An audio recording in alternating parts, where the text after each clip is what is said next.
नमस्कार, झारखंड समाचार में आप सबों का स्वागत है। आइए जानते हैं आज की ताजा मुख्य खबरों को। धनबाद में बांग्लादेशी घुसपैठियों को बढ़ावा दे रही है झारखंड सरकार, सीता सोरेन ने कहा।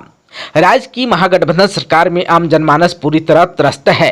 हेमंत सोरेन सरकार की सह पर बांग्लादेशी घुसपैठियों ने संथाल परगना पर एक तरह से कब्जा कर लिया है। इसका खमियाजा क्षेत्र के आदिवासियों को उठाना पड़ रहा है। यह बातें जावा के विधायक और भाजपा नेत्री सीता सोरेन ने सोमवार को धनबाद परिसदन में कही। उन्होंने सरकार पर तुष्टीकरण की राजनीति करने का आरोप लगाया। कहा कि गंभीर मुद्दों से जनता का ध्यान भटकाने के लिए लोक लुभावनी घोषणाएं की जा रही है। सीएम हेमंत सोरेन ने विधानसभा चुनाव के बाद आम लोगों को 1 लाख रुपए देने की घोषणा की है। अभी भी तो उन्हीं की सरकार है, क्यों नहीं अभी योजना को लागू कर दे रहे हैं। मैया योजना में कांग्रेस और झामुमो के लीग बिचौलियों की भूमिका निभा रहे हैं। आबुआ आवास आबुआ राज की बात कहकर आदिवासियों को ठगा जा रहा है। उन्होंने कहा कि अब आदिवासियों को जागरूक होने की जरूरत है। झारखंड में आदिवासियों की संख्या लगातार घटती जा रही है, यह चिंता का विषय है। इसके लिए सीधे तौर पर राज्य सरकार दोषी है। इस सरकार के दिन पूरे हो चुके हैं। जनता आगामी विधानसभा चुनाव में इस सरकार को उखाड़ फेंकेगी। उन्होंने भाजपा कार्यकर्ताओं से विधानसभा चुनाव की तैयारी में जुटने का आह्वान किया। इससे पूर्व दुमका से धनबाद पहुंची सीता सोरेन का परिसदन में भाजपा कार्यकर्ताओं ने जोरदार स्वागत किया। डाल्टनगंज रेलवे स्टेशन का नाम बदलकर मेदिनीनगर करने का प्रस्ताव सीएम हेमंत सोरेन ने दी है सहमति।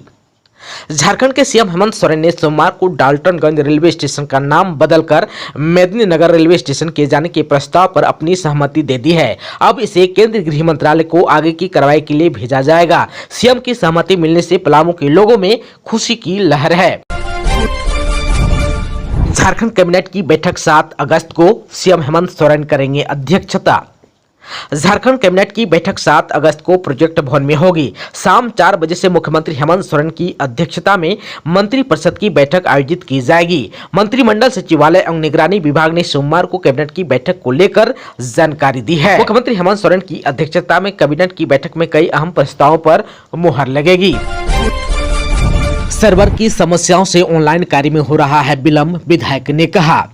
झारखंड मुख्यमंत्री मैया सम्मान योजना को लेकर लिट्टीपड़ा के विधायक दिनेश मरांडी ने सोमवार को प्रखंड के विभिन्न पंचायतों में जाकर जायजा लिया। इस दौरान जीप उपाध्यक्ष अशोक भगत, बीडीओ दिलीप टुडू भी उपस्थित रहे।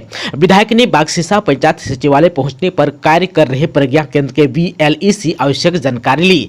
इस दौरान सभी पंचायतों में महिलाओं ने ऑनलाइन करने के इंतजार में बैठी हुई थी, जहाँ विधायक ने उपस्थित महिलाओं को आश्वस्त करते हुए कहा कि सर्वर की समस्याओं के कारण ऑनलाइन कार्य में विलंब हो रहा है। इसको लेकर मुख्यमंत्री हेमंत सोरेन को अवगत कराया जाएगा। उन्होंने कहा कि झारखंड की सरकार की ओर से 21 से 50 वर्ष तक के सभी महिलाओं को इस योजना से जोड़ा जाएगा, जिससे सालाना 12,000 की राशि उपलब्ध कराई जाएगी। इस योजना की अवधि विस्तार को लेकर निश्चित रूप से प्रयास भी किया जाएगा। झारखंड सरकार द्वारा आबुआ आवास, मैया सम्मान योजना, पेंशन योजना सहित अन्य कई योजनाओं को धरातल में लाई है, जिससे लोगों को लाभ मिल रहा है। इसको लेकर लोगों को जागरूक करना आवश्यक है। इसमें किसी को किसी तरह की राशि नहीं देनी है। सरकार द्वारा निःशुल्क रूप से योजना कार्य से जोड़ा जा रहा है। इसके बाद विधायक ने डांगापाड़ा, मोहनपुर, बाबूपुर, तोड़ाई आदि पंचायतों का भी जायजा लिया और उपस्थित लोगों से मिलकर समस्याओं से रूबरू हुए। झारखंड की जेलों में आजीवन कारावास की सजा काट रहे 39 कैदी होंगे रिहा, सीएम हेमंत सोरेन ने दी है स्वीकृति। झारखंड के मुख्यमंत्री हेमंत सोरेन की अध्यक्षता में सोमवार को झारखंड राज्य सज्जा पुनरीक्षण परिषद की 31वीं बैठक आयोजित की गई। इसमें राज्य के विभिन्न कारागारों में आजीवन कारावास की सजा काट रहे 39 कैदियों को रिहा किए जाने के प्रस्ताव को स्वीकृति दी गई। सीएम हेमंत सोरेन ने अधिकारियों से कहा कि रिहा हुए कैदियों को समाज की मुख्य धारा से जोड़े, इन्हें स्वरोजगार से जोड़े, ताकि इन्हें परेशानियों का सामना न करना पड़े। झारखंड में 5 अगस्त तक 19% कम हुई बारिश, पाकुड़ में सबसे कमजोर रहा मानसून। झारखंड में जुलाई माह के अंतिम सप्ताह से अच्छी बारिश हुई है। इस दौरान कई जिलों में 300 मिलीमीटर तक बारिश हुई, लेकिन इतनी बारिश के बावजूद झारखंड में 5 अगस्त तक सामान्य से 19% कम बारिश हुई। मौसम विभाग द्वारा जारी आंकड़ों के अनुसार झारखंड में 1 जून से 5 अगस्त तक 455.3 मिलीमीटर बारिश हुई है, जबकि इस अवधि की सामान्य बारिश 559.8 मिलीमीटर है। आप सबको बता दें कि झारखंड में मानसून 6 दिन की देरी के बाद 21 जून को प्रवेश कर गया था। वहीं 28 जून तक मानसून पूरे झारखंड में पहुंच गया था। इधर जारी आंकड़ों के अनुसार पाकुड़ जिले में मानसून सबसे कमजोर रहा। 5 अगस्त तक पाकुड़ में 52% कम यानी कि 307 mm बारिश हुई। वहीं चतरा में 44% कम यानी कि 283.2 mm, लोहरदगा में 43% कम यानी कि 323.3 mm और पश्चिमी सिंहभूम में 32% कम यानी कि 372 mm बारिश हुई है। कम बारिश से यहां होने वाले खेतों में भी असर पड़ने के आसार हैं। वहीं जारी आंकड़ों के अनुसार धनबाद और रांची में सामान्य से अधिक बारिश भी हुई है। धनबाद में 5 अगस्त तक सामान्य बारिश 581.2 mm है, वहां अब तक 612.6 mm बारिश हुई है। वहीं रांची में सामान्य बारिश 579.3 है, वहां अब तक 584 mm बारिश हुई है। इधर जो है मौसम विभाग के अनुसार 11 अगस्त तक राज्य में बारिश होने की प्रबल संभावना है। आज यानी कि मंगलवार को राज्य के दक्षिणी और निकटवर्ती पूर्वी हिस्सों में कहीं कहीं पर भारी वर्षा की संभावना है। वहीं बुधवार को भी दक्षिणी पश्चिमी, उत्तर पश्चिमी और आसपास के मध्य भाग में कहीं कहीं भारी वर्षा होने की संभावना है। वहीं पिछले 24 घंटे में राज्य में मानसून की गतिविधि कमजोर रही, कहीं कहीं हल्के दर्जे की वर्षा हुई। सबसे अधिक वर्षा 36.4 mm खरसवा में दर्ज किया गया। सबसे अधिक उच्चतम तापमान 34.3 डिग्री सेल्सियस सरायकला में, जबकि सबसे कम न्यूनतम तापमान 23.1 डिग्री सेल्सियस रांची में दर्ज किया गया। मनरेगा कर्मचारी 15वें दिन भी रहे हड़ताल पर। पाकुड़ में समाहरणालय लिपिक संवर्ग व मनरेगा कर्मचारियों का सोमवार को यानी कि 15वें दिन भी हड़ताल जारी रखा। दोनों संघ के कर्मचारी समाहरणालय के बाहर बैठे रहे। झारखंड राज्य मनरेगा कर्मचारी संघ के जिला अध्यक्ष अजीत कुमार टुडू ने कहा कि हेमंत सोरेन की सरकार की 4 साल में मनरेगा कर्मचारियों के लिए कोई ठोस पहल नहीं की गई है, जिससे राज्य भर में कार्यरत मनरेगा कर्मचारियों में आक्रोश है। आप सबको बता दूं कि 22 जुलाई से राज्य भर के कर्मी अनिश्चितकालीन हड़ताल पर हैं। सरकार से अनुरोध है कि इस दिशा में पहल की जाए। वहीं 9 सूत्री मांगों को लेकर झारखंड अनुसूचित कर्मचारी संघ के बैनर तले समाहरणालय लिपिक संवर्ग के कर्मी सोमवार को यानी कि 15वें दिन समाहरणालय के समीप धरने पर बैठे रहे। संघ के जिला अध्यक्ष रामविलास यादव ने बताया कि 9 सूत्री मांगों में निम्न वर्गीय लिपिक के ग्रेड वेतन को 1900 से बढ़ाकर 2400 करने, उच्च वर्गीय लिपिक का ग्रेड पे 4200 करने समेत अन्य मांगों को सरकार से मांग की जा रही है। अपनी मांगों को लेकर कई बार सरकार को प्रतिनिधि मंडलों द्वारा अवगत भी कराया गया। मांग लंबे समय से की जा रही है, लेकिन सरकार हम लोगों की मांगों को दरकिनार कर रही है, जिसके चलते कर्मियों में रोष व्याप्त है।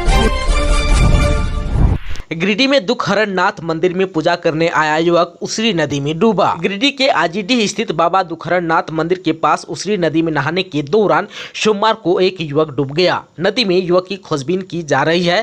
स्थानीय गोताखोरों की मदद से युवक को ढूंढा जा रहा है। युवक के पानी में डूबने की खबर मिलने के बाद से परिजनों का रो रो कर बुरा हाल है। पानी में डूबे युवक की पहचान गौतम कुमार के रूप में की गई, जो धनबाद के सिजवा का रहने वाला है। झारखंड के जमशेदपुर में होगा फ्लावर शो, रंग बिरंगे फूलों से गुलजार होगा गोपाल मैदान। झारखंड के जमशेदपुर में फ्लावर शो का आयोजन किया जाएगा। इसमें फूलों की विभिन्न प्रजातियां देखने को मिलेगी। बिष्टुपुर के गोपाल मैदान में 34वें एनुअल फ्लावर शो की घोषणा हॉर्टिकल्चर सोसाइटी की आम सभा में की गई। 29 दिसंबर से इस फ्लावर शो की शुरुआत की जाएगी। 1 जनवरी 2025 को इसका समापन किया जाएगा। चाईबासा में 10 से 25 अगस्त तक जिले में खिलाई जाएगी फाइलेरिया की दवा। पश्चिमी सिंहभूम जिला समाहरणालय में डीसी कुलदीप चौधरी की अध्यक्षता में फाइलेरिया उन्मूलन प्लस पोलियो अभियान एवं घर घर कुष्ठ खोजी अभियान 2024 के जिला समन्वय समिति की बैठक हुई। बैठक में बताया गया कि राष्ट्रीय वेक्टर जनित रोग नियंत्रण तहत फाइलेरिया उन्मूलन हेतु सर्वजन दवा सेवन कार्यक्रम 2024 अंतर्गत 10 अगस्त से 25 अगस्त तक चलाया जाएगा। इसके तहत फाइलेरिया समाप्त करने के लिए डीईसी, एल्बेंडाजोल एवं आइवरमेक्टिन की एक खुराक खिलाई जाएगी। अभियान के तहत 1 वर्ष से कम उम्र के बच्चे, गर्भवती महिला एवं गंभीर रूप से बीमार व्यक्ति शामिल नहीं होंगे। मंत्री दीपक बिरुवा ने चित्रकला प्रदर्शनी का किया उद्घाटन, कहा विश्व आदिवासी महोत्सव में दिखेगी समृद्ध संस्कृति। झारखंड के कल्याण मंत्री दीपक बिरुवा ने कहा कि कला संस्कृति हमारी पहचान रही है और हम अपनी संस्कृति और परंपराओं को लेकर हमेशा संवेदनशील रहे हैं। झारखंड की आदिवासी कला और संस्कृति को और समृद्ध बनाने की जरूरत है। ये बातें उन्होंने बिरसा मुंडा स्मृति उद्यान में आयोजित विश्व आदिवासी महोत्सव के तहत झारखंड के चित्रकला शैली पर कार्यशाला सह प्रदर्शनी के उद्घाटन के मौके पर कही। कार्यशाला सह प्रदर्शनी का उद्घाटन उन्होंने नगाड़ा बजाकर किया। 10 अगस्त तक प्रदर्शनी आयोजित की जाएगी। इसमें सोहराई, कोहबर, जादव पटिया, पाटकर एवं समकालीन चित्र शैलियों की प्रदर्शनी लगाई गई है। सरायकेला जिला पुलिस एक्शन मोड में 10 आरोपियों को गिरफ्तार कर भेजा जेल। 2 दिनों में हुई 22 गिरफ्तारियां। सरायकेला खरसावां जिला की पुलिस एक्शन मोड में आ गई है। ऑपरेशन प्रहरी के तहत क्षेत्र में लगातार गश्त कर रही है। इसमें वारंटी या अपराधी कर्मी की गिरफ्तारी करने में सफलता मिल रही है। पुलिस की टीम लगातार 3 दिनों से जिले के अलग अलग थाना क्षेत्रों के वारंटियों के खिलाफ अभियान चलाकर उनकी गिरफ्तारी सुनिश्चित कर रही है। आप सबको बता दूं कि ऑपरेशन प्रहरी के तहत पुलिस ने शनिवार की रात 12 और रविवार की रात 10 वारंटी या अपराधी कर्मियों की गिरफ्तारी की। रविवार की रात पकड़े गए वारंटी या अपराधी कर्मी सोमवार को न्यायालय के न्यायिक हिरासत में भेज दिया गया। दोस्तों, अभी तक आपने चैनल को सब्सक्राइब नहीं किया है तो प्लीज चैनल को सब्सक्राइब कर बेल आइकन को प्रेस कर दीजिएगा ताकि खबरों का अपडेट आपको मिलता रहेगा। इसके साथ ही आज के खबरों में बस इतना ही। हमें दीजिए इजाजत। नमस्कार।